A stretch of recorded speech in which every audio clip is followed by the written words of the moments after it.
செய்திகள் தொடர்கின்றன. அமெரிக்கா சென்றுள்ள பிரதமர் மன்மோகன் சிங்கை நிதியமைச்சர் பிரணாப் முகர்ஜி சந்தித்து பேசினார். அப்போது 2G ஸ்பெக்ட்ரம் விவகாரம் தொடர்பாக நிதி அமைச்சகம் எழுதிய கடிதத்தால் எழுந்துள்ள சர்ச்சை குறித்து இருவரும் ஆலோசனை நடத்தினார்கள். 2G ஸ்பெக்ட்ரம் முறைகேடு நடந்தபோது நிதியமைச்சராக இருந்த ப. சிதம்பரத்துக்கு அது பற்றி தெரியும் என்றும் அவர் நினைத்திருந்தால் அந்த முறைகேட்டை தடுத்திருக்கலாம் என்றும் நிதி அமைச்சகம் பிரதமர் அலுவலகத்துக்கு கடிதம் மூலம் தெரிவிக்கப்பட்டது.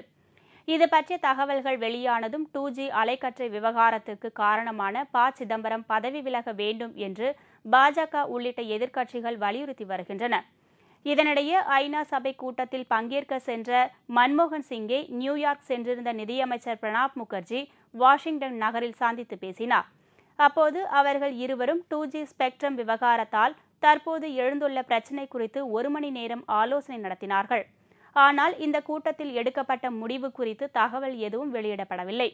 2G ஸ்பெக்ட்ரம் விவகாரம் தொடர்பாக நிதி அமைச்சகம் பிரதமருக்கு எழுதியுள்ள கடிதத்தில் ப. சிதம்பரம் மீது கூறப்பட்டுள்ள குற்றச்சாட்டுக்காக அவர் பதவி விலக தேவையில்லை என்றும் அவர் மீது தனக்கு முழு நம்பிக்கை இருக்கிறது என்றும் பிரதமர் மன்மோகன் சிங் ஏற்கனவே அறிவித்திருந்தது குறிப்பிடத்தக்கது.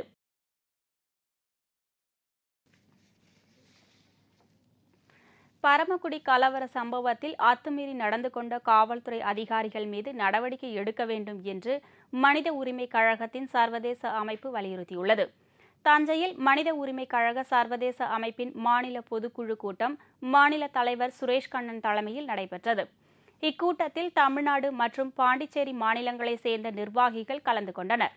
இதன் பின்னர் செய்தியாளர்களிடம் பேசிய சுரேஷ் கண்ணன், தமிழகத்தில் நடைபெறும் மனித உரிமை மீறலை தடுக்க அமைக்கப்பட்டுள்ள மனித உரிமை ஆணையத்தில் பொதுவான ஒருவரை நியமிக்க வேண்டும் என்று கோரிக்கை விடுத்தார். மேலும் பரமக்குடி துப்பாக்கிச்சூடு சம்பவத்தில் அத்துமீறி நடந்து கொண்ட காவல்துறை அதிகாரிகள் மீது கடுமையான நடவடிக்கை எடுக்க வேண்டும் என்றும் அவர் வலியுறுத்தினார். பரமக்குடி துப்பாக்கிச் சூட்டை கண்டித்து தீர்மானம் நிறைவேற்றப்பட்டிருக்கின்றது.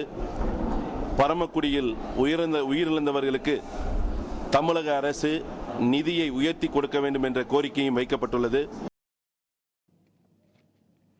முன்னாள் உலக அழகி ஐஸ்வர்யா ராய்க்கு இரட்டை குழந்தைகள் பிறக்க வாய்ப்புள்ளதாக பாலிவுட் வட்டாரங்களில் பரபரப்பாக பேசப்படுகிறது. பாலிவுட் பட உலகின் நட்சத்திர ஜோடிகள் ஐஸ்வர்யா ராய், அபிஷேக் பச்சன் ஆகியோருக்கு கடந்த 2007ஆம் ஆண்டு திருமணம் நடைபெற்றது. அதைத் தொடர்ந்து கடந்த ஜூன் மாதம் ஐஸ்வர்யா ராய் கர்ப்பமடைந்தார். இந்த தகவலை அவருடைய மாமனாரும் பாலிவுட் பட உலகின் முன்னணி நடிகருமான அமிதாப் பச்சன் இணையதளம் மூலம் தெரிவித்தார். இதனையடுத்து அமிதாப் பச்சன் குடும்பத்தினருக்கு பாலிவுட் பிரபலங்கள், ரசிகர்கள், பிரமுகர்கள் என்று நாடெங்கிலும் இருந்து வாழ்த்துக்கள் குவிந்தன. இந்த நிலையில் ஐஸ்வர்யா ராய்க்கு வரும் நவம்பர் மாதம் இரட்டை குழந்தைகள் பிறக்க உள்ளதாக பாலிவுட் பட உலகில் பரபரப்பாக பேசப்படுகிறது. இந்த மகிழ்ச்சியான தருணத்தை எதிர்பார்த்து அமிதாப் பச்சன் குடும்பத்தினர் உள்ளனர். இதுகுறித்து அமிதாப் பச்சன் குடும்பத்தின் நெருங்கிய உறவினர் ஒருவர் கூறுகையில், அபிஷேக் பச்சன் மற்றும் ஐஸ்வர்யா ராய் ஜோடிகளுக்கு இரட்டை குழந்தைகள் பிறக்க உள்ளதாக டாக்டர்கள் உறுதிப்படுத்தியுள்ளனர் என்றும், இதனால் அமிதாப் பச்சன் மற்றும் ஜெயா பச்சன் உள்ளிட்ட குடும்ப உறுப்பினர்கள் அனைவருமே பேர குழந்தைகளை எதிர்பார்த்து அளவு கடந்த மகிழ்ச்சியில் உள்ளனர் என்றும் தெரிவித்தார். உள்ளாட்சி தேர்தல் பாதுகாப்பு குறித்து காவல்துறை உயர் அதிகாரிகளுடன் மாநில தலைமை தேர்தல் ஆணையர் சோ. ஐயர் ஆலோசனை நடத்தினார். உள்ளாட்சி தேர்தல் அடுத்த மாதம் 17 மற்றும் 19 ஆகிய தேதிகளில் 2 கட்டங்களாக நடைபெறுகிறது. இந்நிலையில் அதற்கான பாதுகாப்பை பலப்படுத்துவது குறித்து சென்னையில் உள்ள மாநில தலைமை தேர்தல் ஆணையத்தில் இன்று ஆலோசனைக் கூட்டம் நடைபெற்றது. மாநில தலைமை தேர்தல் ஆணையர் சோ. ஐயர் தலைமையில் நடைபெற்ற இக்கூட்டத்தில் உளவுத்துறை கூடுதல் பாதுகாப்பு இயக்குநர் ராஜேந்திரன், சட்டம் மற்றும் ஒழுங்கு காவல்துறை ஆணையர் ஜார்ஜ், சென்னை காவல்துறை ஆணையர் திருபாதி மற்றும் காவல்துறை கூடுதல் இயக்குநர் ராமானுஜம் ஆகியோர் பங்கேற்று பாதுகாப்பு நடவடிக்கைகள் குறித்து தங்கள் கருத்துக்களை தெரிவித்தனர். ஆரணி நகரமன்ற தேமுதிக வேட்பாளரை ஆதரித்து ஆயிரக்கணக்கான தேமுதிகவினர் ஊர்வலமாக முரசு சின்னத்திற்கு வாக்கு சேகரித்தனர். ஆரணி நகர்மன்ற தலைவர் வேட்பாளராக புலவர் மாலதியை கேப்டன் விஜயகாந்த் அறிவித்துள்ளார்.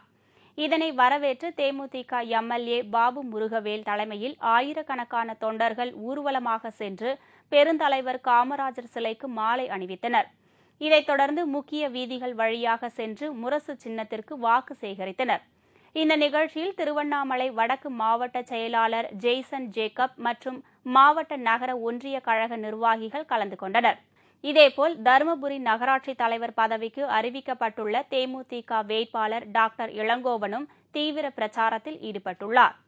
தருமபுரி நகராட்சியில் நான் தலைவராக தேர்ந்தெடுக்கப்பட்டால் நான் ஆற்ற வேண்டிய பணிகள் நிறைய உள்ளன. இன்றைக்கு சிறிய தூறல் தூறினால் கூட தருமபுரியில் மக்கள் நடமாட முடியாத அளவிற்கு தண்ணீர் தேங்கி பலவித தொல்லைக்கு ஆளாகின்ற நிலைமைக்கு இன்றைக்கு இருக்கிறோம். முக்கியமாக இந்த பணியை ஓராண்டிற்குள் முடித்து காண்பித்து ஒரு சாதனை நகராட்சியாக மாற்றி காட்டிட உறுதி கூறுகிறேன். சர்வதேச அளவிலான உடல் கட்டழகு சாம்பியன்ஷிப் போட்டி மும்பையில் நடைபெற்றது. பாலிவுட் நடிகர் சஞ்சய் தத் இப்போட்டியில் கலந்து கொண்டதால் பார்வையாளர்கள் மிகுந்த உற்சாகமாக காணப்பட்டனர். மும்பையில் நடைபெற்ற இந்த உடல் கட்டழகு போட்டியில் பல்வேறு நாடுகளில் இருந்தும் ஆண்களும் பெண்களும் கலந்து கொண்டது அனைவரையும் கவரும் வகையில் அமைந்திருந்தது. குறிப்பாக பெண்கள் இப்போட்டியில் பங்கேற்று தங்கள் திறமையை வெளிப்படுத்திய போது பார்வையாளர்கள் கைத்தட்டி மிகுந்த உற்சாகப்படுத்தினர்.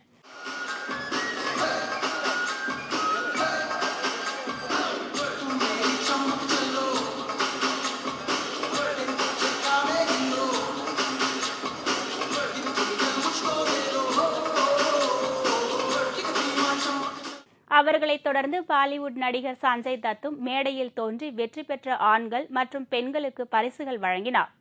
2 நாட்கள் நடைபெறும் இந்த போட்டிகள் இன்றுடன் நிறைவடைகிறது.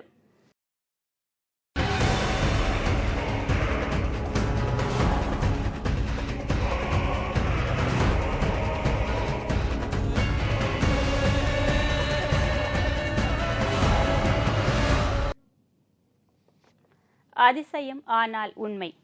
உணவு தயாரிப்பது என்பது ஒரு உன்னத கலை. சர்வசாதாரணமாய் நமக்கு தெரிந்த சில விஷயங்களை நேரில் பார்க்கும்போது நமக்கே வியப்பாயிருக்கும். இதோ பாருங்கள், இந்த உத்தரப்பிரதேசக்காரர் சப்பாத்தி சுடுகிறார். சப்பாத்தியை சர்வசாதாரணமாக ஒரு போர்வையை போல தயார் செய்கிறார். அதுவே ஒரு நுட்பமான கலை. பிறகு அதை அப்படியே கொதிக்கும் ஒரு நீண்ட இரும்பு வாளையில் சுட்டு எடுத்து அடுக்கி வைக்கிறார். ஒரு குடும்பத்திற்கு ஒரு சப்பாத்தி போதும். அவரது கை வண்ணமும் அதை சுட்டெடுக்கும் விதமும் வியக்க வைக்கிறதல்லவா?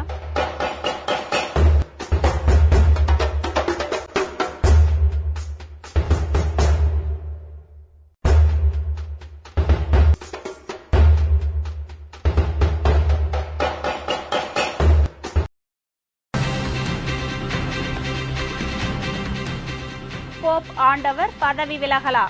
வாட்டிக்கன் அதிகாரிகள் விளக்கம். விவரம் இடைவேளைக்கு பிறகு.